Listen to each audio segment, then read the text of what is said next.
maybe just to go ahead and start the discussion, I wanted to thank all the Programmatic Panel members right now, and maybe just in light of what all of the colleagues had said, if there were additional remarks you wanted to make, and then we'd like to go ahead and open it to the audience as well. So.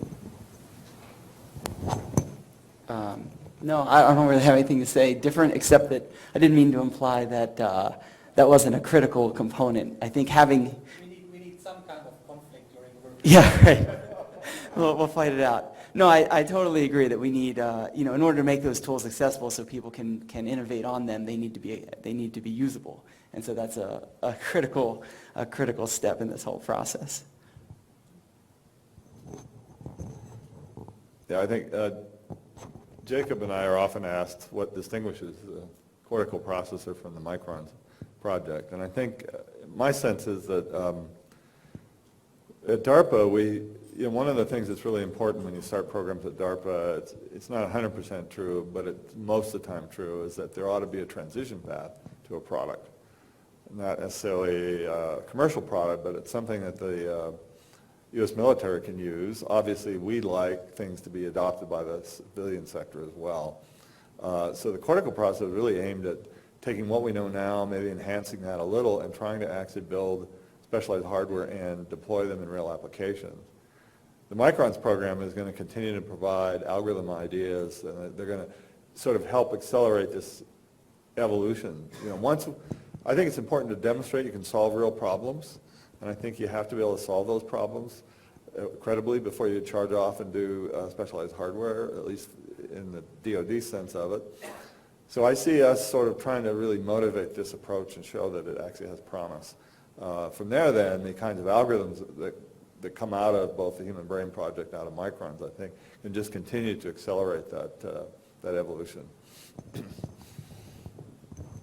Well, I mean, I'm really waiting for questions, but I can maybe reiterate one of the arguments. I mean, to me, it's important that the neurobiologics side and the computing side are working closely together, and I think it's important that they are in one project.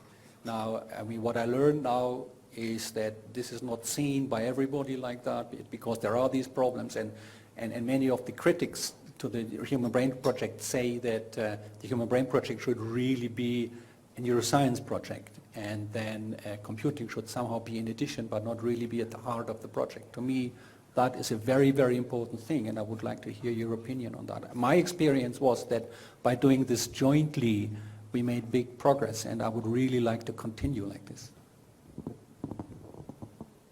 So at this point, we'd like to open up for, there's a microphone right there.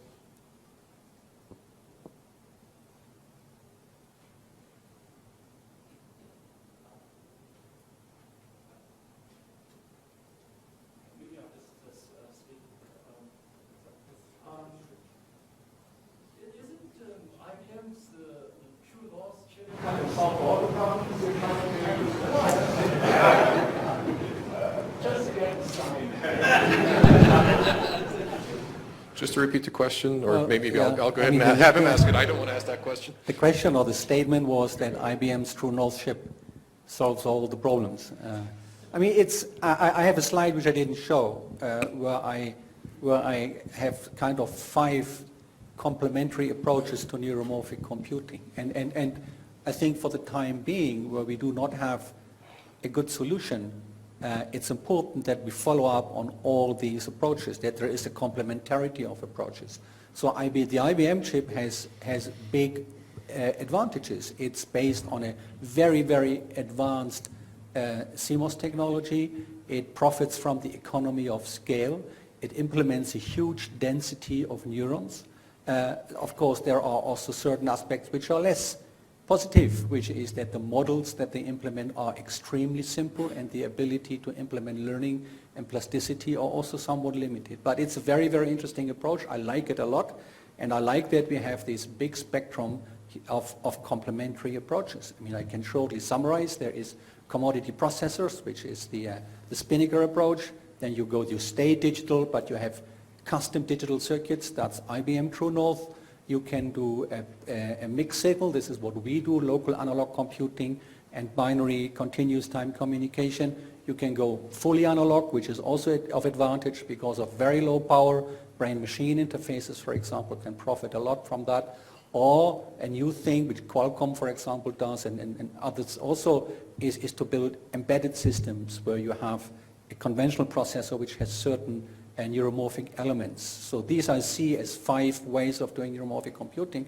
And again, I think it's important that we follow up on all of them. Well, I want to echo what Karl Heinz said. The IBM True North chip is an incredible development. I mean, it's a very impressive chip. However, it doesn't do learning, among other things. And also it was designed without a clear expectation of what the specific HTM algorithms would look like. It was designed at a much earlier time. Synapse actually put down a list of characteristics that the chip should have. So to say that we're done optimizing these architectures, I think, is not correct. I think there's a lot of optimization left as we start to understand the algorithms. That's going to improve allow us to improve the architectures of the chip. So True North is a great starting point. You know, it's just like deep learning. Deep learning is doing some great stuff, but we still need to take it. There's a long distance that we have to take it yet before it can be usable, for example, in a lot of the DoD applications that I work on. Yeah, I would just add that I think the True North chip is obviously a very impressive feat of engineering. I think the jury's still out on whether it's it's interesting. The jury's still out on whether it's useful, and that depends. I mean, partially because they don't know exactly what they're going to use it for. I think as I said, the great thing about True North is it serves almost like as a equivalent of the Torch package or Overfeet or some of these new software packages that are coming out for deep learning that allow it to be accessible by anyone and not just, as Karl Heinz said, by the postdocs and PhDs and faculty members who spent their lives on it. In theory, what True North will have is a commercializable package that anyone could buy. It'll have documentation and it'll have an IDE, and people will start being able to build computing things out of neuron things, and that's when we'll find out whether it's useful. So the neural inspiration ultimately comes from data, and I have a question about the data strategies. So there's one strategy you can have where you get all the data from the same material. So you say do connectomics and imaging and learning all in the same thing, in which case it's easy to puzzle the different data sets together. Alternatively, it comes from different experiments, maybe some experiments in molecular biology, some other experiments where you do patch clamping and then you try put things together. So far, to my understanding, no one has solved the problem of how to puzzle together data from different modalities properly. What are your thoughts on that? I'm going to give this to Karl Heinz first. I mean, naively, I thought we do that all the time, but maybe you can explain a bit better what you mean by modality. So what I mean with that is you need to make extreme assumptions to be able to puzzle things together. For example, if it's true that every synapse is randomly drawn out of this set of typical synapses, and every connection is randomly drawn out, all according to simple guiding principles, then yes, we can puzzle things together. But the simplifying assumptions needed for puzzling the different types of data together are just, to my understanding, not good. Yeah, but here, I mean, you are right, but what I would say is if you have a system that can be configured, then it's up to you as maybe even a neurobiologist or a theorist or whatever to try it out. I mean, bringing together different modalities as a user of a configurable neuromorphic system is something we have to do in the future. I mean, these systems are configurable. You can use different assumptions for parameters, for networks, for the way synapses are connected, whether you make them deterministic or stochastic, whether you want to use the stochasticity in the network. All this can be tried out once you have the necessary platform to do it. And I would claim that with the systems we are building now, these experiments can be done. I mean, we try to put as little pre-existing biological knowledge into the system as necessary so that really the user can decide how he wants to configure the system.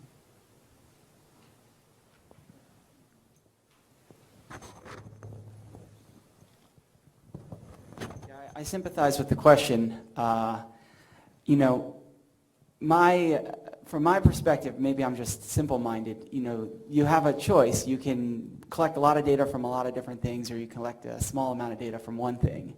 And you know, where I've made that decision for the microns program is to collect these monolithic data sets, essentially, or focus on these monolithic data sets where you have detailed structure and function, and you can start to answer some of those questions that you asked, which is how much of this is random variation, how much of it is structured variation, and you know, the downside of that as opposed to an informatics approach is that you have much less to work with because the cost is much greater to acquire these even small monolithic data sets. So I actually think it's a really, you know, as you know, that's a critical question to answer.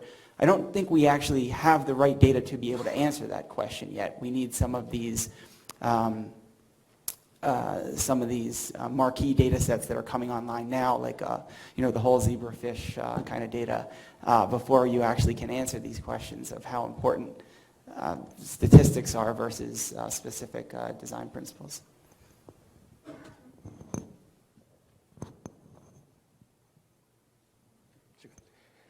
Yeah, so I'll stand. This question, I guess, is mostly for Jacob, but I'm curious what all the panelists what their perspective is. But this idea of focusing so much effort on recording at this mesoscopic scale, at trying to record from maybe thousands or tens of thousands of neurons at once, is, it seems to me a bit inconsistent with a dominant view in neuroscience today that postulates that you can record mainly from one neuron at a time and really learn everything you want to learn about the brain just by recording from enough single neurons in enough situations. And if I use the analogy of deep learning, if deep learning is, and no one really believes this, but as a straw man, if deep learning really is a model for neural computation, I could probably learn everything if the brain was a deep learning system, you know, like AlexNet. I could probably learn everything about that system by just recording from single neurons and doing enough recordings from single neurons and collating that data. And certainly that is the canonical approach in neuroscience today. Most neuroscientists analyze their data at some level as if each neuron is an independent encoder. And there are a lot of famous neuroscientists who are on record as espousing that view. I don't believe that view. I think the experiments you're supporting are fantastic. But I also believe the experiments you're trying to support implicitly endorse the view that neurons are doing something collectively that cannot be captured by recording from neurons singly, you know, individually. And so I'd like to know, are you prepared to sort of endorse that view? Is that the philosophy of your program? And I'm going to put you legally in jeopardy here. You can maybe talk about the Human Brain Project in general, but anyway, I'm curious what the panelists, how they react. I think what I would say to that from within the bounds that I can say is that, you know, I'd like to afford the opportunity for someone to test that hypothesis, right? It may not be true, as you said, it may be true, but you have to provide the opportunity. So, you know, like there's one of the things that we wrote in when we were writing the solicitation is we want to afford the opportunity for people to ask the neuroscientific questions with the greatest promise to advance computing, and then, you know, collect the answers and use them to that end. And I think what you just said is a critical question that is an open question right now, but is one that we could partially resolve in collecting some of the data that we hope to collect on the program. I don't think the answer is knowable right now. If you collect only from individual neurons, it's hard to say with certainty that you don't need any of the higher order statistics. Once you have both, I think you can compare, and then you can make a more informed decision about whether those are important.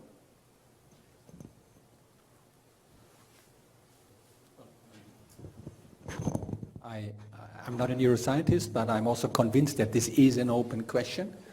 But I would echo Jacob here saying that this is an opportunity. It's an opportunity, of course, for neuroscience to design the necessary experiments, but it's also an opportunity for those who build the computing platforms to be able to test these hypotheses. I mean, what we cannot do at the moment with conventional computing simulations is to run really meaningful, large-scale simulations that cover large timescales, for example. For that, I think really these new approaches are needed, and my interest, my personal interest is to provide the necessary computing tool to test these hypotheses and to put in all the knowledge we get from the data. Okay, Steve Herber, University of Manchester.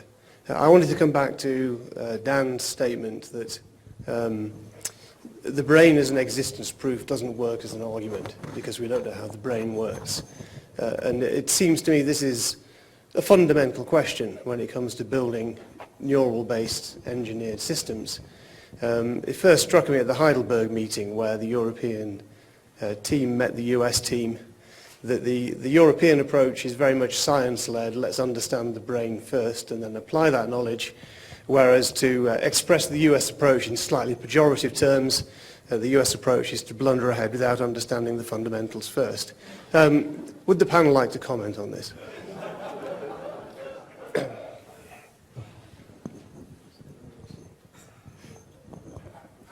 I'm not sure how to respond to that.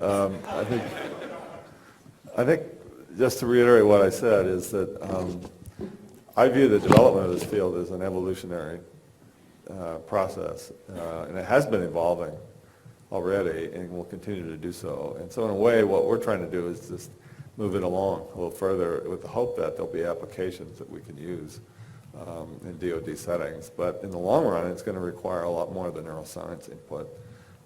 So anyhow, not quite answered, but...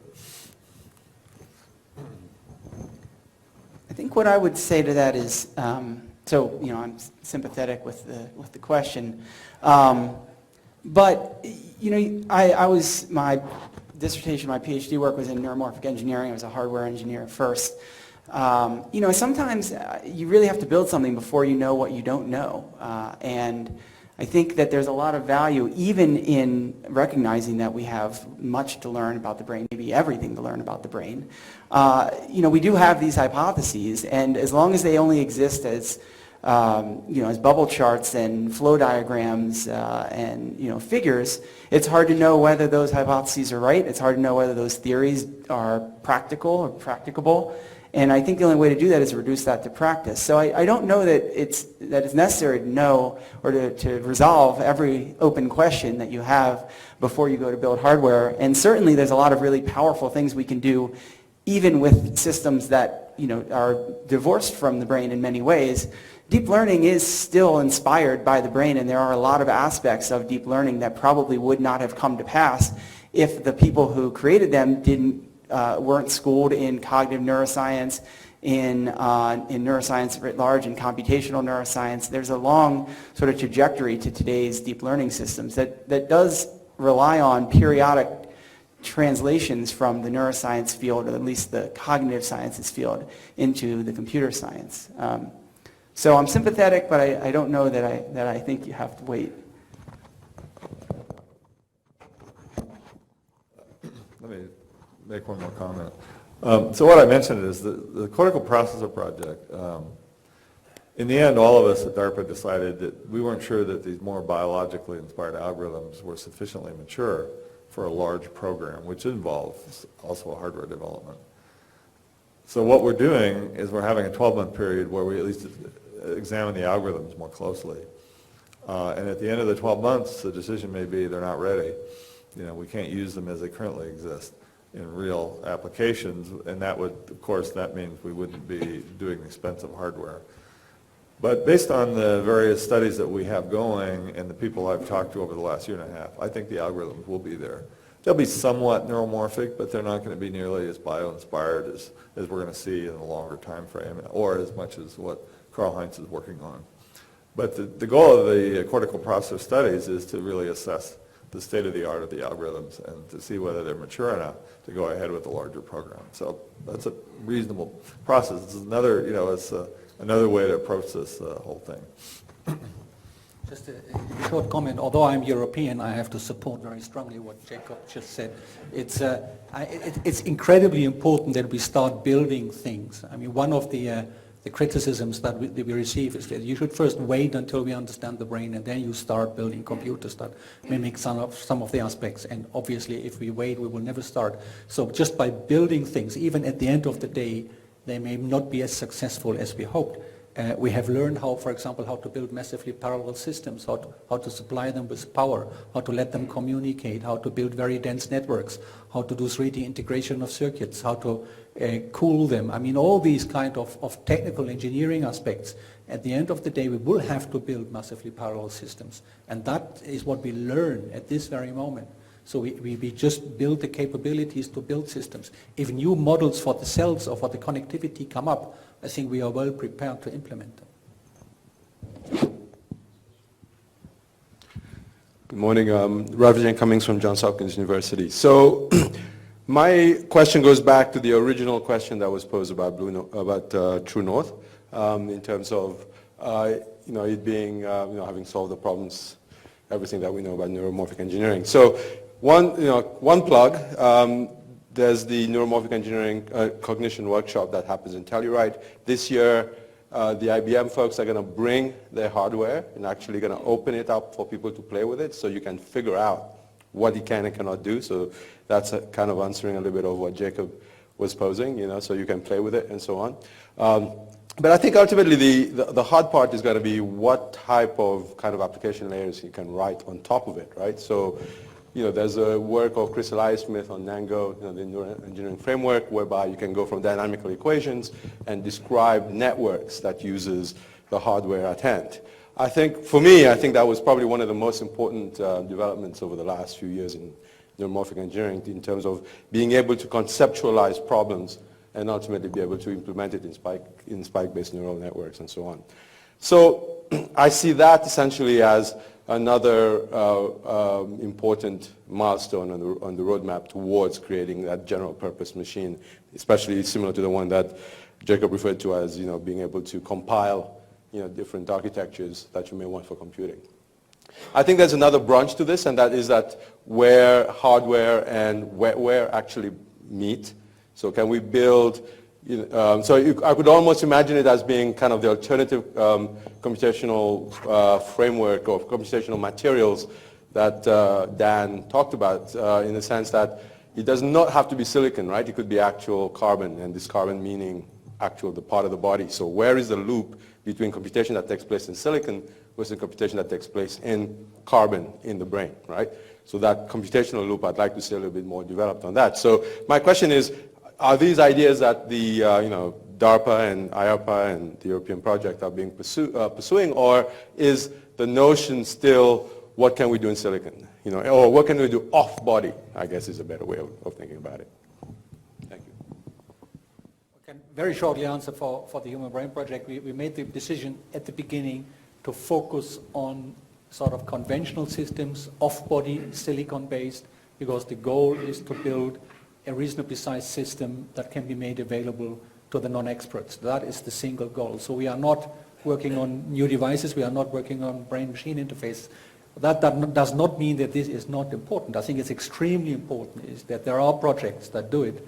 It's just because the amount of work we can do is limited. After all, 10 years is not that much, that we focus on what we do, but maybe others have other plans. So some of you may know I have a program at DARPA called Upside. Upside is really focused on exotic technologies, mixed signal processing, heavily analog oriented. And the goal of Upside was to take existing applications and create through the appropriate abstraction a mapping into some kind of test bench consisting of this more radical hardware. The risk for Upside is in the building of the hardware itself and getting it to work correctly. In the cortical processor, the decision was that we don't want to have a huge emphasis on exotic technology. There's a huge risk in getting the models to work and getting them into the applications.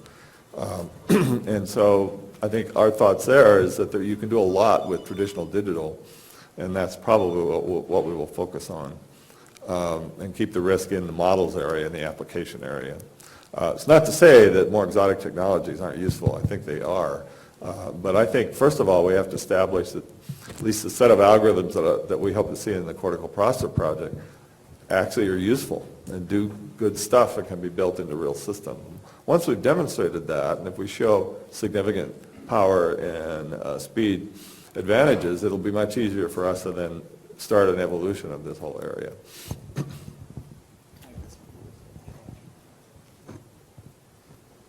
So, Ralph, if I understand your question is, well, at least from the part of the question that's addressed to me, is IARPA interested in the human-computer sort of loop, computation loop, as opposed to just neuromorphic hardware or hardware that exists outside the body? And the answer for me is yes. I'm interested in that aspect of computation as well. There's, as you know, there's a number of different ways for interfacing with the brain, and most of the ones that allow access to high-resolution data in the brain are invasive. And so I think from the IARPA perspective, the customer base at IARPA being the intelligence community, largely able-bodied individuals, high-functioning people in the first place, probably don't have an appetite for invasive devices, for implants, microelectrode arrays, and other sorts of things. Although I think that's probably where you could do the most interesting things in human-computer interaction, at least if you can do them at scale. Once you get to the level of brain-computer interfaces at the EEG, FNIR, or focused ultrasound, those kinds of things, I think, the connection between the kind of neuromorphic work that we're talking about and the neural-inspired computing that we're talking about here and the kind of signals and data that we're getting out of the brain, I'm not sure they're matched up at resolution, right? I mean, largely we're talking about computation. Over the course of this workshop, we're largely talking about computation of individual neurons or groups of neurons, not millions or tens of millions of neurons that you might see the signals from EEG or something of that sort. So conceptually, I'm interested. I don't know how much neuromorphic engineering intersects with brain-computer interfaces that are non-invasive today, but I'd love to hear more about it, and I'd love to fund innovative projects in that space. So for you and everyone else, send me your ideas. Okay, I'll make this one brief. So I wanted to comment on one of the first questions, which is, has True North really solved it for all of us as far as putting a neuromorphic hardware substrate on the table? And of course, I think a lot of the room chuckled because True North is just simply the very beginning, along with other efforts that have been put on the table in neuromorphic chips. Karl Heinz has led a lot of that in Europe. There are so many mechanisms that Jacob showed a slide with a dozen different journals in neuroscience, and that's only a small subset. And if you open up any of those journals in any month, you'll see articles that discuss the stochastics of synaptic transmission and its dynamic change, homeostatic mechanisms embedded in branches and synapses and cells in terms of their excitability and transmission properties that self-adjust to levels of input, development and wiring of circuitry itself that self-organizes, dendritic computation and dendritic spikes. None of those elements, or very few of them, are present in True North. And there are many beyond that. Which ones are necessary for useful computation and large-scale neuromorphic systems remains to be determined. As Jacob pointed out, some of them may be particular to the biological wetware. Some of them may be central to the computation. Everything that I mentioned is ubiquitous. How do you determine which ones need to be in functioning systems and then take the investment to put them in hardware, which, as Karl Heinz pointed out, is a 10-year cycle? What are the mechanisms by which, what are the tools by which you decide which of those mechanisms are necessary? So mainly just a quick comment that I think the vote in the room would be 100% that True North is not the end of the story, just the very, very beginning. And maybe I'll leave it at that since I think Murat said we're out of time.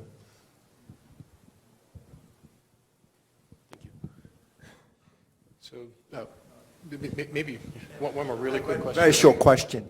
In view of all the above comments and in reference to the complementary efforts, in particular between two continents, I was curious about whether your thought of collaboration in intercontinental collaboration and what are the mechanisms in place that can accelerate some collaboration so that we can benefit both approaches. Yeah, I mean, I can talk a little bit about it. So, actually, so the President's Brain Initiative is helping in that regard, both at least initially within the United States and the different agencies, but also I think it will lead to better international collaboration. There's a number of other countries that are starting their own brain initiatives. I think there's an Israeli brain initiative, which is starting in the not too distant future. And so I think there's a good opportunity for collaboration. It just, turns out, I think Dan, Karl-Heinz, and I have been to maybe 3 or 4 meetings together in the last year, and just sort of, through organizations like this that pull interested parties together. And so a lot of the collaboration, at least thus far, from my end, has been informal. I think there's, as each of these programs and investments becomes more mature, I'm hopeful that there'll be more formal collaborations, and all of us will have, Karl-Heinz has his annual meetings for the European Brain Project. Dan and I have our annual meetings for our respective programs, and I think there's a good opportunity once those are all established and we all have our feet under us to have formal interactions in that way, and regular interactions through those. I think this works. Well, the Human Brain Project is making it easier for me to fund the cortical processor. Because all I have to do is look at how great they are and all the wonderful things they're doing. And I think the other way around as well, possibly, especially the Brain Initiative that was launched by President Obama. But more seriously, the current director of DARPA has made it very clear that she wants to see international collaboration. And we haven't really talked about the mechanisms for that yet. But I think it's really important that we do establish these kinds of ties. And as Jacob pointed out, the 3 of us have been on a number of forums over the last year or 2, and I think we even had a workshop in Heidelberg, a joint workshop a year ago last fall. So the reality of the matter is that I think there will be collaboration, and I think DARPA is able to fund people outside the U.S. And often we go through ONR, the Office of Naval Research has a global office in London. And so the reality is if you're from Europe and you want to participate in the cortical processor, you're welcome to write proposals. I would underline this. International collaboration is absolutely necessary because it's such a big question. There are instruments on the US side, as we have just heard. Also the EU supports transatlantic scientific and technological collaboration, so we should certainly make good use of it. But I can only say the basis for all this collaboration are workshops like this one here. And so this is where we meet each other, because at the end, collaborations cannot be done by politicians, not even science politicians, but have to be done by the scientists. And if we find good arguments why we want to work together, then I think we will find the necessary instruments. They are certainly available. I would be remiss if I didn't add that we also fund international. I think at least all the ones that I'm familiar with, fund international applicants. And for microns in particular, there's a number of questions on the website Q&A for people who have asked in various forms, that question, and the answers are all posted there. But yeah, typically if there's an opportunity for collaboration from international participation and international funding, those are all things that we like to do and are encouraged to do by various metrics of success that are set up by the organization and the organizations above us.